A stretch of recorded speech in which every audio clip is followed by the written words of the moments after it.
Instagram ను ఉపయోగించే సెలబ్రిటీల సంఖ్య రోజురోజుకు పెరిగిపోతోంది. ఇన్స్టాగ్రామ్ లో తమ వ్యక్తిగత ఫోటోలు షేర్ చేయడం ద్వారా సెలబ్రిటీలు బాగానే సంపాదిస్తున్నారు. సినీ ప్రముఖులు, క్రీడాకారులు ప్రస్తుతం సోషల్ మీడియాను తెగ వాడేస్తున్నారు. ముఖ్యంగా ఇన్స్టాగ్రామ్ ద్వారా అత్యధికంగా సంపాదించే వారిలో టీమిండియా కెప్టెన్ విరాట్ కోహ్లీ ఒకరు. ప్రస్తుతం ఈ విషయాన్ని పక్కన పెడితే టీమిండియా మాజీ కెప్టెన్ ధోని సతీమణి సాక్షి ధోని ప్రస్తుతం నెటిజన్ల నుంచి విమర్శలు ఎదుర్కొంటున్నారు. ఇందుకు ఆమె ఇన్స్టాగ్రామ్ లో పోస్ట్ చేసిన ఫోటోలే కారణం. విషయానికొస్తే ఇటీవల సాక్షి ధోని ఓ సంగీత్ ఫంక్షన్ కు హాజరైంది. ఆ ఫంక్షన్ లో సాక్షి ధరించిన లెహంగా ప్రస్తుతం నెటిజన్ల కోపానికి కారణమైంది. ఆ లెహంగా ఆమెకు అంతగా నప్పలేదని సాక్షి ధోని ఫోటోను ట్రోల్ చేస్తూ నెటిజన్లు కామెంట్ చేస్తున్నారు. టీమిండియా మాజీ కెప్టెన్ అయిన ధోని సతీమణిగా ఆమెకు ఆ లెహంగా సూట్ కాలేదని, ఆమె గౌరవప్రదంగా దుస్తులు ధరిస్తే బాగుండునని నెటిజన్లు అభిప్రాయం వ్యక్తం చేస్తున్నారు.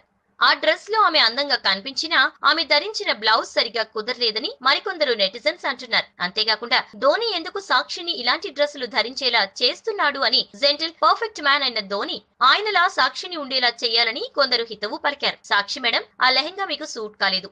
మీరు గౌరవప్రదంగా కనిపిస్తే బాగుంటుంది. మీరు సాధారణ మహిళ కాదని, ఓ కెప్టెన్ కు భార్య అనేది గుర్తుంచుకోవాలని మరో నెటిజన్ సూచించాడు. మరికొందరైతే సాక్షి ఇలాంటి దుస్తులు ధరించడం పక్కన పెడితే బాగుంటుందని, ధోని పేరు చెడపకుండా ఉంటే మరీ బాగుంటుందని అంటున్నారు. కానీ చాలా మంది సాక్షికి మద్దతుగా కామెంట్స్ చేస్తున్నారు. ఇప్పటికే 2 మిలియన్ ఫాలోవర్స్ ను సంపాదించుకున్న సాక్షి ధోని లెహంగాలో అదిరిపోయిందని, ఆ డ్రెస్ లో ఆమె లుక్ బాగుందని కామెంట్స్ చేస్తున్నారు. ఈ లెహంగాలో ఉన్న తప్పేంటని అడుగుతున్నారు. మరి సాక్షి ధోని లెహంగాపై చర్చ ఏ వివాదానికి దారి తీస్తుందో వేచి చూడాలి. ఈ వీడియోపై మీ విలువైన కామెంట్స్ ని మాతో షేర్ చేసుకోండి. అండ్ ఇంకో విషయం, సబ్స్క్రైబ్ చేయడం మర్చిపోకండి.